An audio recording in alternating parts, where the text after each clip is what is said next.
आइए विद्यार्थियों, शुरू करते हैं कक्षा 12 गणित विषय की क्लास। हम पढ़ रहे हैं अवकलन का अनुप्रयोग। अवकलन के अनुप्रयोग में हमारे यहाँ जो टॉपिक है वो है वृद्धिमान और हास्यमान फलन। वृद्धिमान और हास्यमान फलन का भाग 1 हम कल पढ़ चुके हैं। अब उसी क्रम में आगे बढ़ते हुए भाग 2 में कुछ अलग प्रश्नों को देखते हैं। तो हमारा पहला प्रश्न है, सिद्ध कीजिए कि f(x) बराबर sin x का जो ये फलन है 0 से π/2 के अंतराल में निरंतर वृद्धिमान है, π/2 से पाई के अंतराल में निरंतर हास्यमान है और 0 से पाई में ना तो वृद्धिमान है और ना ही हास्यमान। तो इस फलन के लिए हमें ये 3 बात सिद्ध करनी है। तो अब इसका हल देखते हैं हम कैसे करेंगे। तो हमारे पास फलन है f(x) बराबर में sin x। डिफरेंशियल करेंगे इसका तो लिखेंगे differential with respect to x, लिख देंगे f' बराबर में sin x का हो गया cos x। f(x) का अवकलन f' और sin x का हो गया cos x। अब हम देखते हैं अंतराल में। तो पहला जो अंतराल है वो 0 से π/2 है। तो 0 से लेकर के π/2 यानी फर्स्ट क्वाड्रेंट हो गया ये, पहला चतुर्थांश 0 से लेकर 90 तक का।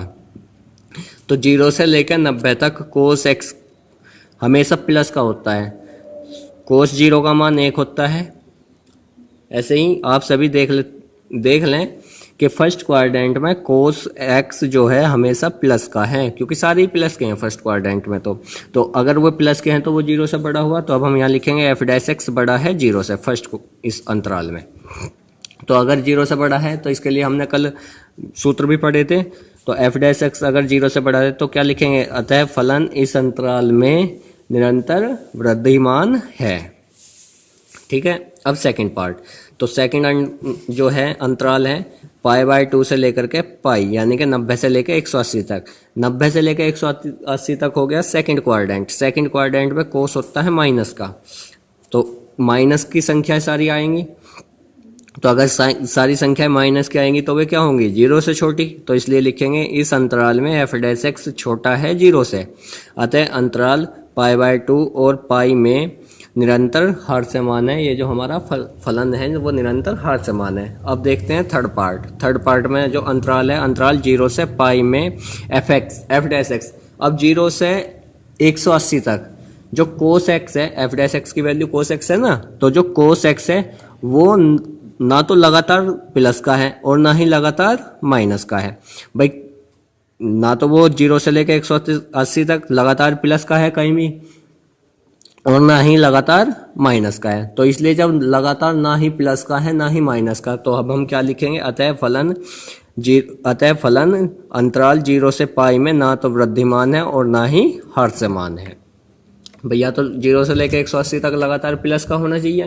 प्लस का होता तो वृद्धिमान होता, और या माइनस का होता तो माइनस का होता तो हास्यमान होता। लेकिन ये कहीं पे प्लस का है और कहीं पे माइनस का है, तो इसलिए लिखेंगे ना तो वृद्धिमान है और ना ही हास्यमान है। तो इस प्रकार आप इस प्रश्न को कर लेंगे।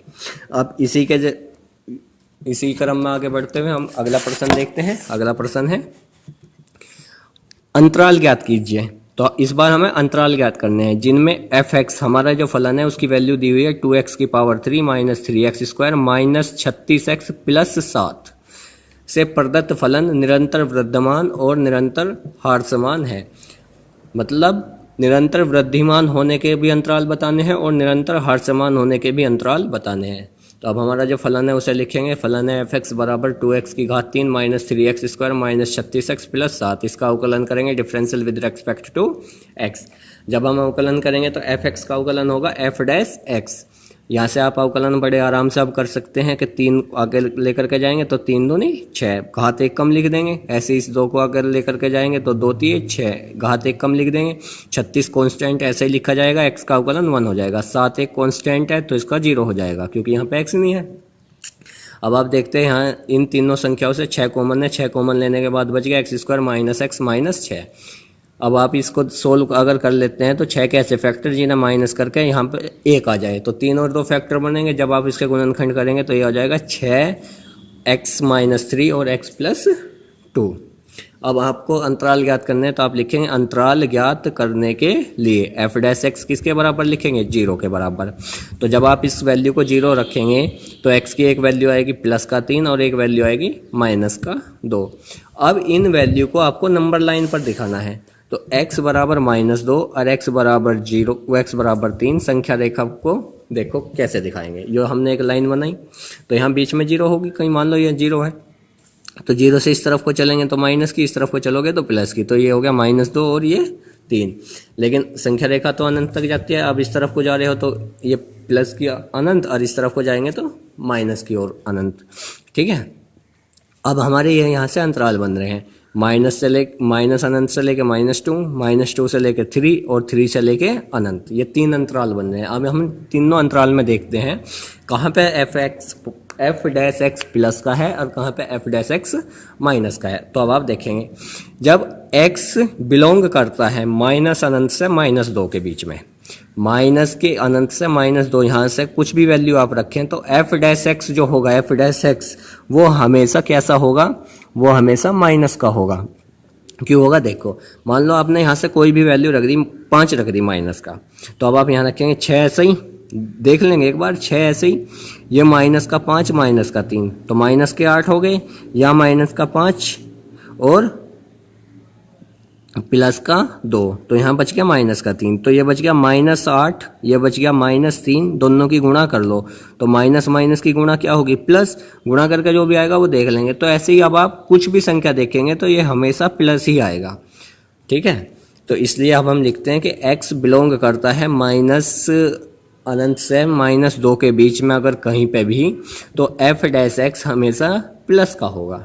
ठीक है भाई, अब हम सेकंड उसको देखते हैं, जो दूसरा अंतराल है वो है -2 से लेकर 3 तक। तो -2 और 3 के बीच में जो भी संख्या है वो देख लो कौन कौन सी संख्या होगा। 3 यहाँ 2 आवेगी, यहाँ 1 होगा, यहाँ 0 होगी, यहाँ -1 होगा, बस ये 2-3 संख्या है। तो अगर आप इनमें से किसी भी संख्या को f डैश एक्स में रख करके देखते हैं, f डैश एक्स में रख के देखेंगे तो क्या काम करोगे, हमेशा f डैश एक्स का मान ऋणात्मक ही प्राप्त होगा आपको।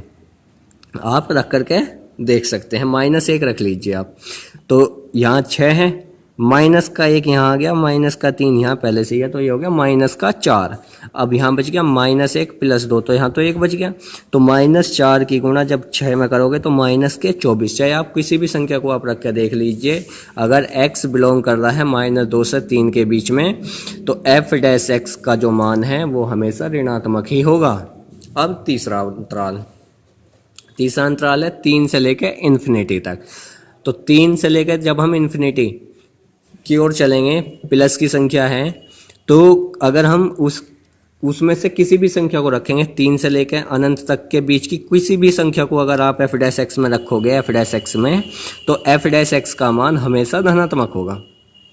आप ऐसे ही करके देख सकते हैं। मान लो आपने 10 रख दी तो ये है 6, यहाँ हो गया 10 - 3 तो कितना बच गया 7, और यहाँ हो गया 10 + 2 तो 12, ये भी प्लस है, ये भी प्लस है और ये भी प्लस है, तो सब प्लस हैं तो धनात्मक हुआ या नहीं हुआ।